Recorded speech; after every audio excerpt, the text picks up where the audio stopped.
Hello बच्चों, तो ये अपना लेक्चर नंबर 4 है। तो लेक्चर नंबर 4 हमें तभी फायदा दे सकता है जबकि हम लोग लेक्चर 1, लेक्चर 2 और लेक्चर 3 प्रॉपरली उसको देख चुके हो।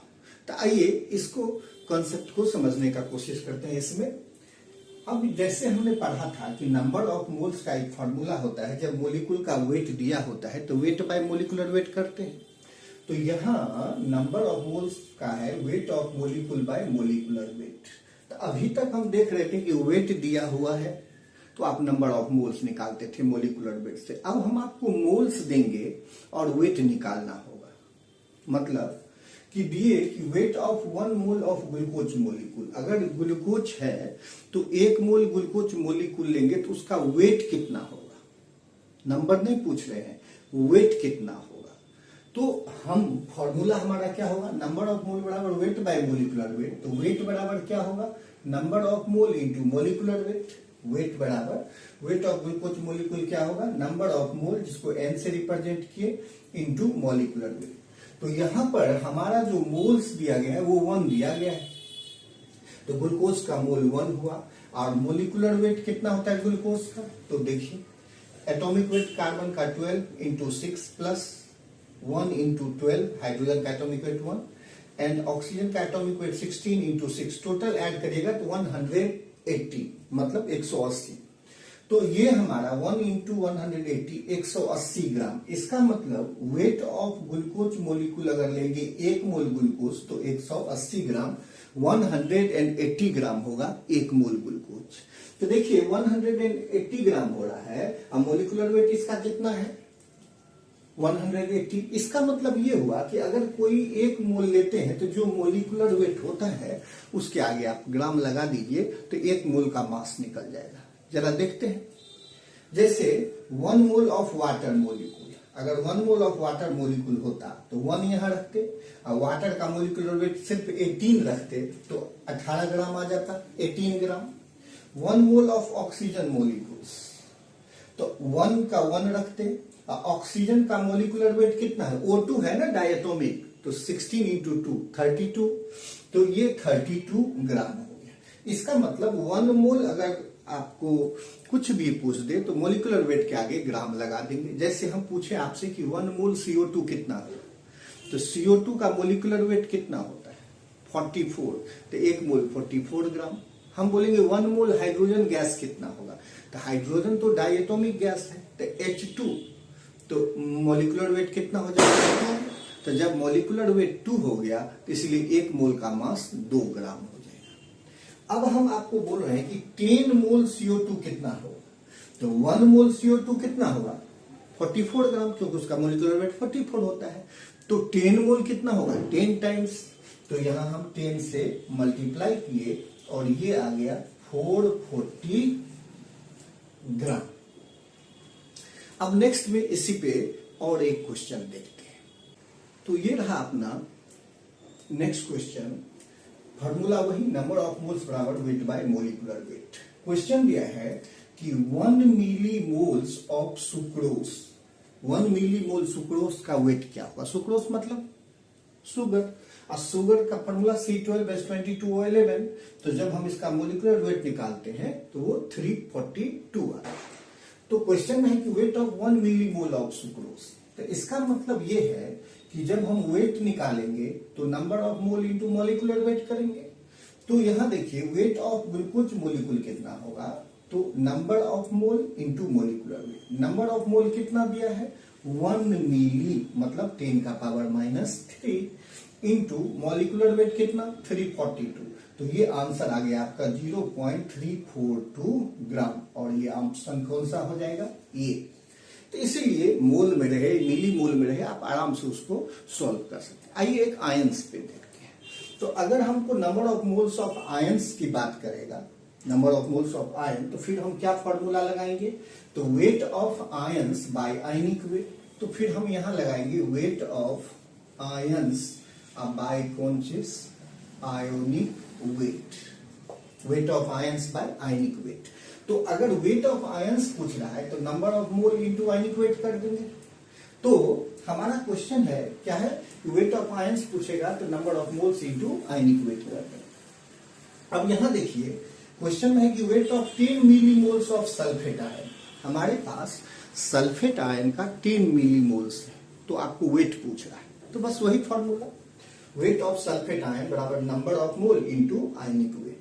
तो सबसे पहले नंबर ऑफ मोल कितना है हमारा, नंबर ऑफ मोल कितना है यहाँ पर 10 मिलीमोल, कितना 10 मिलीमोल, मतलब 10 और 1 मिली मतलब 10 का पावर -3, मतलब इतना मोल हमारा है। तो 10 इंटू 10 का पावर -3, तो देखिए n के जगह पर 10 इंटू 10 का पावर -3, और आयनिक वेट सल्फेट का कितना होगा, ऐड करिए 32, सल्फर का एटॉमिक वेट प्लस ऑक्सीजन का एटॉमिक वेट 16 इंटू 4 96, तो ये आ गया 96। तो हमारा ये हो गया मिलीमोल, 10 मिलीमोल का वैल्यू 0.01 और 96 इसका आयनिक वेट, तो टोटल आ गया 0.96 ग्राम। तो ये हमारा आंसर हो गया कि अगर weight of 10 millimole sulphate ion पूछता है तो आप कितना ले लेंगे, 0.96 ग्राम।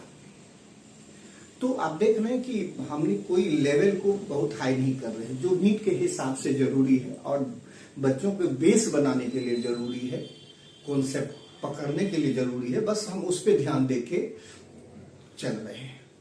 तो आइए नेक्स्ट क्वेश्चन देखते हैं। तो अब हम कुछ प्रैक्टिस कर लेते हैं कुछ कॉन्सेप्ट को। आइए 10 मोल वाटर मोलिकुल्स कितना होगा, तो आप तो जानते हैं कि 1 मोल वाटर मोलिकुल कितना होता है, मोलिकुलर वेट 18, तो 18 ग्राम, तो 10 मोल कितना होगा, 10 इंटू 18 180 ग्राम।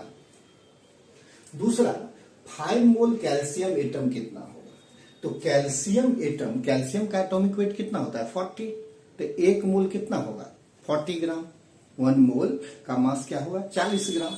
तो हमको 5 मोल कैल्शियम एटम कहता है, तो कैल्शियम का एटॉमिक वेट 40 होता है, तो 1 मोल अगर कैल्शियम 40 ग्राम होता है तो हमारा 5 मोल्स कितना होगा, 5 इंटू 40 200 ग्राम। अब देखिए एक है कि 2 मोल्स कार्बोनेट आयन का मास, कार्बोनेट CO3 माइनस, तो कार्बन का atomic weight 12, oxygen 16 into 3 48 plus 12 60, इसका मतलब 60 आयनिक वेट हो गया कार्बोनेट का, तो 60 ग्राम कार्बोनेट आयन 1 मोल होगा, कितना मोल 1 मोल, 1 मोल कार्बोनेट आयन कितना ग्राम 60 ग्राम होगा। तो अगर हम 2 मोल की बात करें तो 2 से मल्टीप्लाई कर देंगे, तो ये कितना ग्राम हो जाएगा 120 ग्राम। तो आइए अब आप लोग इसको बनाइए कि 5 मिलीमोल्स ऑफ आयरन एटम्स, अगर 5 मिलीमोल आयरन एटम्स है तो उसका मास कितना होगा। आपको पता होना चाहिए कि आयरन का जो एटॉमिक वेट होता है वो 56 लेंगे, कितना लेंगे 56, इसका मतलब 1 मोल आयरन का एटम लेंगे तो 56 ग्राम उसका वेट आ जाएगा, कितना 1 मोल आयरन एटम लेंगे तो कितना ग्राम 56 ग्राम।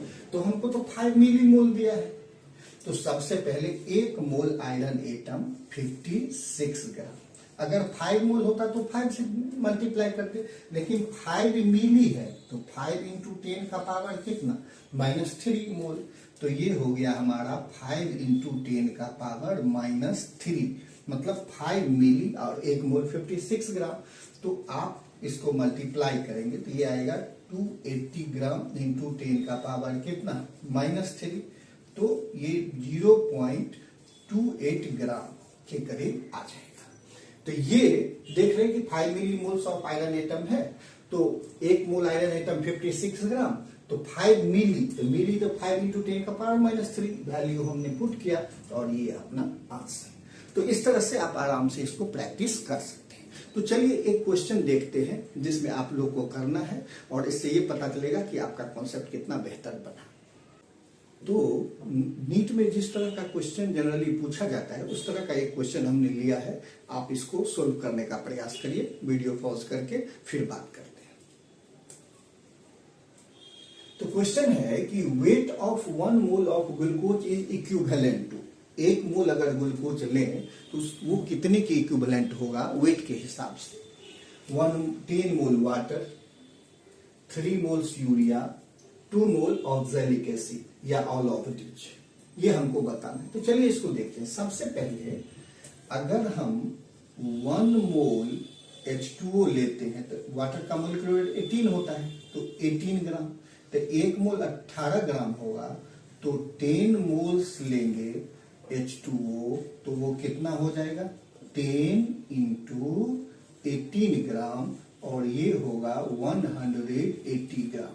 और ये तो ये कितना हमारा आ गया, 180 ग्राम। इसका मतलब ये ऑप्शन करेक्ट है। अब आइए 3 मोल यूरिया। यूरिया का मोलिकुलर वेट कितना होता है, 60। तो अगर हमको 3 मोल्स यूरिया बोला जा रहा है तो 1 मोल यूरिया कितना ग्राम, 60 ग्राम। 1 मोल यूरिया 60 ग्राम, क्योंकि मोलिकुलर वेट 60 होता है। तो 3 मोल कितना होगा, तो 180 ग्राम। तो इसका मतलब यहां पर जो ये 3 मोल यूरिया है वो भी आपका 180 ग्राम हुआ। अब आते हैं 2 moles oxalic acid. Oxalic acid का फॉर्मूला होता है H2C2O4। तो जब आप इसका मोलिकुलर वेट निकालेंगे तो ये आपका आ जाएगा कितना, 90। कितना आएगा, 90। इसका मतलब 1 मोल ऑक्जेलिक एसिड का मोलिक्यूल लेंगे तो 90 ग्राम। तो अगर हम 2 मोल्स ऑक्जेलिक एसिड लें H2C2O4 तो कितना ग्राम होगा, तो 1 मोल 90 ग्राम होता है, तो 2 मोल कितना हो जाएगा, 180 ग्राम। तो ये भी 180 ग्राम। तो अब हम इस क्वेश्चन को समझते हैं। तो क्वेश्चन कह रहा है कि weight of 1 mole of glucose molecule equivalent to. तो ये जो 1 मोल ग्लूकोज मोलिक्यूल है ये हमारा कितना ग्राम आया, 180 ग्राम। 1 मोल ग्लूकोज मोलिक्यूल कितना आया, 180 ग्राम, क्योंकि ग्लूकोज का मोलिकुलर वेट 180 होता है, तो 1 मोल 180 ग्राम। तो अगर 10 मोल वाटर, तो ये भी 1 मोल 18 ग्राम, तो 10 मोल 180 ग्राम। 3 मोल्स यूरिया, यूरिया का मोलिकुलर वेट 60, तो 1 मोल 60 ग्राम, तो 3 मोल 3 इंटू 60 180 ग्राम। और 2 मोल्स ऑफ ऑक्जेलिक एसिड, तो ऑक्जेलिक एसिड का मोलिकुलर वेट कितना होता है, 90, तो 1 मोल 90 ग्राम, तो 2 मोल कितना होगा, 2 मोल्स 2 इंटू 90 180 ग्राम। इसका मतलब सारे बराबर हैं, तो कहता है weight of 1 mole of glucose is equivalent to, तो सारे बराबर है, इसलिए ऑप्शन कौन सा हो जाएगा, डी। तो इसी तरह का क्वेश्चंस जनरली हमको आता है और इसको हम लोग को प्रैक्टिस करने की जरूरत है। तो नेक्स्ट वीडियो में हम आएंगे, लेक्चर नंबर हो जाएगा अपना कौन सा, 5। तो उसमें हम लोग एटॉमिक मास यूनिट से रिलेटेड कॉन्सेप्ट को देखेंगे। तो उम्मीद करते हैं कि आप पहले जो 3 वीडियो हमने अपलोड किए थे उसको आप देख रहे होंगे, देख लिए होंगे, क्योंकि जब तक आप रेगुलर वीडियो पहले वाले नहीं देखेंगे तो कॉन्सेप्ट आपका प्रॉपर बनेगा नहीं। और जैसे जैसे वीडियो कंप्लीट होता जाएगा उसके बाद एक सेशन हम लोग रखेंगे जिसमें जितने बढ़िया बढ़िया क्वेश्चन पूछे गए हैं नीट में उसको हम लोग बनाए, जैसे कि आसानी से आप लोग घर पे इसको सॉल्व कर लीजिए। आप कहीं भी पढ़ रहे हो कोई मतलब नहीं है। जो बच्चे कमजोर हैं, जो बच्चे बढ़िया से समझ नहीं पाते, खास करके मोल कॉन्सेप्ट में ज्यादा दिक्कत होता है, तो वो इस वीडियो को आराम से देखें और दूसरे तक भी शेयर करके पहुंचाएं। Thank you.